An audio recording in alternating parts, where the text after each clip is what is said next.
Hi everyone, Ellen Byros, LCSW, the practical therapist, back to talk a little bit more about emotionally manipulative abuse and what that looks like.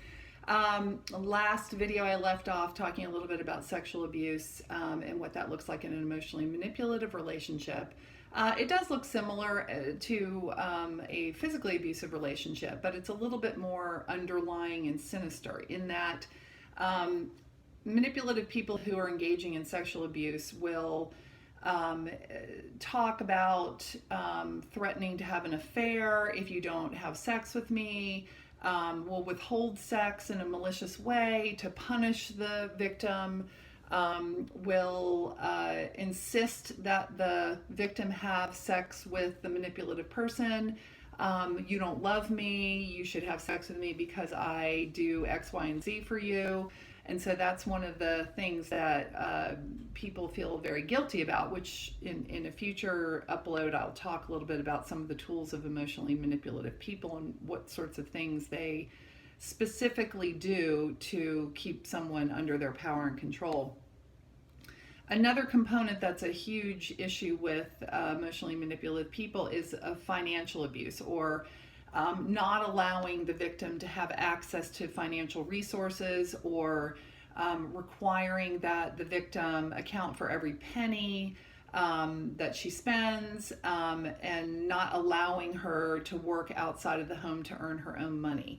And so what happens with clients that I see is that they end up opening up another account under their name that the manipulative person is unaware of.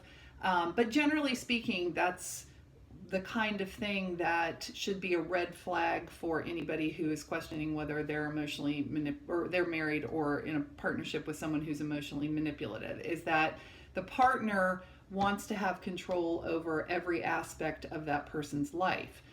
And so what happens is that becomes normal over a long period of time. And by the time the client comes in to see me, they've normalized pretty much all of the abuse. So when I have somebody who comes in, I do a quick assessment of what sorts of things. One, what is she telling me about the relationship? And two, can I pinpoint some of these things that I just spoke about in the previous video to assess whether this person's in a manipulative relationship? And I hesitate using the term narcissist for a couple of reasons.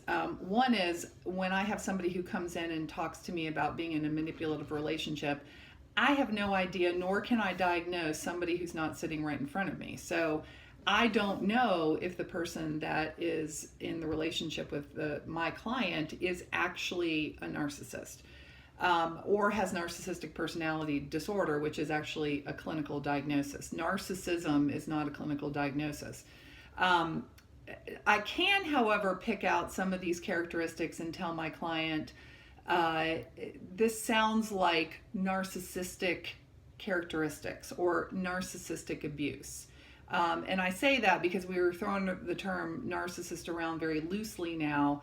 And I don't want anybody to get the impression that this is an easy diagnosis, narcissism, or a diagnosis that can be made for someone who is not actually a client, not actually someone that you're assessing and who's sitting right in front of you.